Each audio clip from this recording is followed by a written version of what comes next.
আসসালামু আলাইকুম। আজকের এই ভিডিওতে আমি আপনাদের সাথে আলোচনা করব কিভাবে আপনি IELTS রিডিং এ একটি ভালো স্কোর করবেন। সত্যি কথা বলতে যে IELTS reading maximum IELTS candidates এর জন্য অনেক কঠিন লাগে। কঠিন লাগার বেশ কিছু কারণ রয়েছে। তার মধ্যে অন্যতম হলো আমরা বাংলা পড়ি না। সত্যি কথা বলতে আমরা বাংলাতে কোনো আর্টিকেল পড়ি না। সেখানে ইংলিশে পড়া তো আমাদের জন্য স্বপ্ন বলা যায়। সো আজকের এই ভিডিওতে এমন কিছু স্ট্র্যাটেজিস বা এমন কিছু টিপস আপনাদের সাথে আলোচনা করব যেই টিপসগুলো যদি মেনে চলেন, ইনশাল্লাহ আপনার IELTS এর রিডিং স্কোর ইমপ্রুভ হবেই হবে ইনশাল্লাহ। So without consuming time, let's begin. If you want to get a good score in IELTS reading, what you have to do? First of all, you have to read a lot. এবার আসেন আপনাকে কি read করতে হবে বা কি পড়তে হবে? আমি বলব IELTS রিডিং এ যদি আপনি ভালো একটা স্কোর করতে চান তাহলে রিডিং এর হ্যাবিট তৈরি করতে হবে। রিডিং এর হ্যাবিট কিভাবে তৈরি করবেন? আপনি টানা ২২ দিন রিসার্চ বলে যে কোনো মানুষ টানা যদি ২২ দিন একটি বিষয়ের উপর ফোকাস করে, টানা ২২ দিন যদি ওই বিষয়টা করতে থাকে তাহলে তার মধ্যে সেটা অভ্যাসে পরিণত হয়। সো আপনি টানা ২২ দিন কি করবেন? আপনি আর্টিকেল পড়বেন। এবার আসেন আর্টিকেল কোন আর্টিকেল পড়বেন? আপনি চাইলে কেমব্রিজ দিয়ে শুরু করতে পারেন। তবে কেমব্রিজ দিয়ে যদি শুরু করেন, কেমব্রিজের যে পেসেজ গুলো আছে এগুলো দিয়ে যদি আপনি শুরু করেন তাহলে শুধুমাত্র পেসেজ 1 করবেন। আমি এই কথাটা কেন বললাম? কারণ আপনি যদি ১ম এই কঠিন রিডিং করেন বা কঠিন যে পেসেজ গুলো আছে সেগুলো যদি সলভ করেন বা কঠিন টাইপের যে আর্টিকেল গুলো আছে সেগুলো যদি আপনি পড়া শুরু করেন তাহলে আপনার কাছে বোরিং লাগবে। আর আমরা জানি যে অ্যানোয়িং বা বোরিং বিষয়গুলো আমরা বেশিদিন করতে পারি না। সো আমরা ১ম এ সহজ বিষয়গুলা করব। যেই জিনিসগুলো আপনার ভালো লাগে, যেমন ধরেন খেলাধুলা, টেকনোলজি, যেই বিষয়গুলো আপনার ভালো লাগে সেই টাইপের আপনি কি করবেন? আর্টিকেল পড়বেন।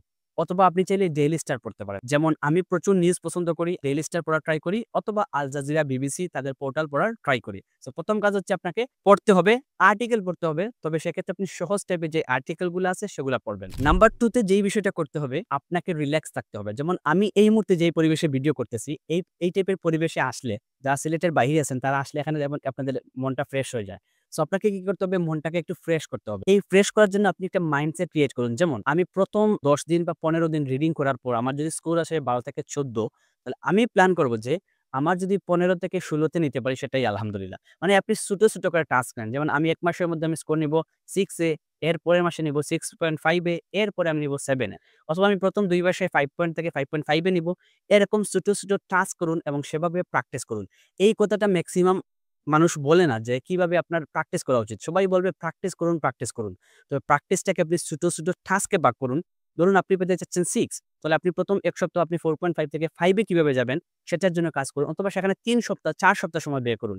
এইভাবে ছোট, ছোট টাস্ক করে রেগুলার প্র্যাকটিস করুন। তবে মনে রাখবেন যেই সময় আপনার রিডিংটা বোরিং লাগবে, সেই সময় রিডিং না করে যেই সময় আপনি সবচেয়ে বেশি এনার্জেটিক ফিল করেন, সেই সময় আপনি রিডিং করার ট্রাই করবেন। নাম্বার 3, ভোকাবুলারি শেখা। অনেকেই কি করেন বাজার থেকে ভোকাবুলারির জন্য যে বইগুলো আছে, ভোকাবুলারির জন্য বই কিনে নিয়ে আসেন যে এখানে ৩,০০০ ৪,০০০ ভোকাবুলারি দিয়ে আছে। সত্যি কথা বলতে এইভাবে ভোকাবুলারি শিখে আপনি কোন কাজে লাগাতে পারবেন না। সো ভোকাবুলারি শেখার জন্য আপনার সবচেয়ে ইফেক্টিভ ওয়ে হচ্ছে আপনি যখন একটা আর্টিকেল পড়বেন, সেই আর্টিকেল পড়ার সময় যেই শব্দটা আপনি বুঝতে পারেন নাই, যে শব্দটা আপনার কাছে unknown বা অপরিচিত মনে হয়, সেই শব্দটাকে দাগ দিন বা সেটাকে মার্ক করুন এবং পরবর্তীতে ওই ওয়ার্ডটার মিনিং শেখার ট্রাই করুন। এক্ষেত্রে ইংলিশ টু ইংলিশ মিনিং বুঝার ট্রাই করুন। ইংলিশ টু ইংলিশ যদি না বুঝেন তখন আপনি বাংলা সহ শিখতে পারেন।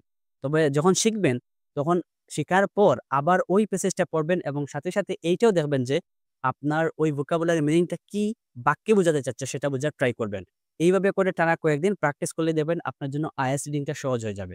IELTS এর রিডিং এর সবচেয়ে ইম্পোর্টেন্ট যে বিষয়টা হচ্ছে আপনি বিভিন্ন ধরনের প্রশ্নের প্যাটার্ন বোঝার ট্রাই করবেন। যেমন ট্রু ফলস নোট গিভেন কিভাবে অ্যান্সার করতে হয়, ফিল ইন দ্য গ্যাপস কিভাবে অ্যান্সার করতে হয়, MCQ কিভাবে অ্যান্সার করতে হয়, এই বিষয়গুলো ভালো করে বোঝার ট্রাই করবেন। প্রত্যেকটা টপিকসে আপনি ১ সপ্তাহ করে সময় দিন।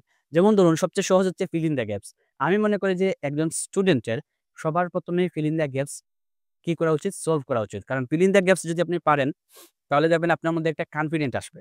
যখন আপনার ফিল ইন দ্য গ্যাপস ভালো স্কোর আসবে, তখন আপনার মধ্যে একটা কনফিডেন্ট চলে আসবে। আর যখনই আপনি কনফিডেন্ট হবেন, তখন দেখবেন আপনার IELTS রিডিং এর প্রতি একটা ইন্টারেস্ট আসতেছে। সো আপনি ১ম এ ফিল ইন দ্য গ্যাপস এ টানা ১০ থেকে ১৫ দিন সময় ব্যয় করুন। সবচেয়ে ইফেক্টিভ ওয়ে হচ্ছে যারা লেভেল একবারে ডাউনগ্রেড এ আছে, যেমন 4.5, 5 এ আছে, তারা কি করবেন? আপনি ১ম এ টানা ১ মাস শুধুমাত্র প্যাসেজ 1 সলভ করবেন। প্যাসেজ 1 এর যতগুলা প্রশ্ন আছে সবগুলা সলভ করবেন। প্যাসেজ 1 শেষ করে আপনি প্যাসেজ 2 তে যাবেন। এরপর আপনি প্যাসেজ 3 তে যাবেন। এভাবে প্র্যাকটিস করবেন বুঝে, বুঝে। অহেতুক ঘন্টার পর ঘন্টা পরিশ্রম করার কোনো মানে নেই। আপনি বুঝে, বুঝে রেগুলার ৪ থেকে ৬ ঘন্টা প্র্যাকটিস করুন।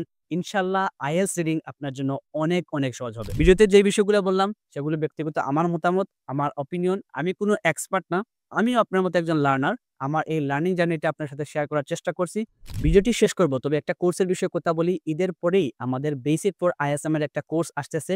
এই কোর্সে আপনারা একবারে বেসিক থেকে কি শিখতে পারবেন? ইংলিশ শিখতে পারবেন। I mean IELTS এর জন্য যেই বেসিক গুলা লাগে যেমন সেন্টেন্স মেকিং, তারপর হচ্ছে আমার tense, article, preposition, appropriate preposition যেগুলো আছে সেগুলা শেখানো হবে। তাছাড়া সেন্টেন্সের স্ট্রাকচার, সিম্পল, কমপ্লেক্স, কম্পাউন্ড। তারপর আমরা বলতে পারি যে পাঞ্চুয়েশন, সাবজেক্ট ভার্ব এগ্রিমেন্ট। এই যে বেসিক বিষয়গুলো আছে এগুলো যদি আপনার জন্য ক্লিয়ার করে নেন, এই বিষয়গুলো যদি ক্লিয়ার করে নেন তাহলে আপনার জন্য IELTS টা অনেক সহজ হয়ে যাবে। সো এই বেসিক নিয়ে আমরা কোর্স নিয়ে আসতেছি। এই কোর্সের ফি হচ্ছে ৳৩,০০০। আপনি চাইলে জয়েন করতে পারেন। স্ক্রিনে দেওয়া নাম্বারে যোগাযোগ করতে পারেন। যোগাযোগ করে আপনি এই কোর্স সম্পর্কে জানতে পারেন বা কোর্সে জয়েন করতে চাইলে আপনি কি করতে পারেন? এখানে কল দিতে পারেন। ভিডিওটি এখানে শেষ করব। So I am signing out. আসসালামু আলাইকুম।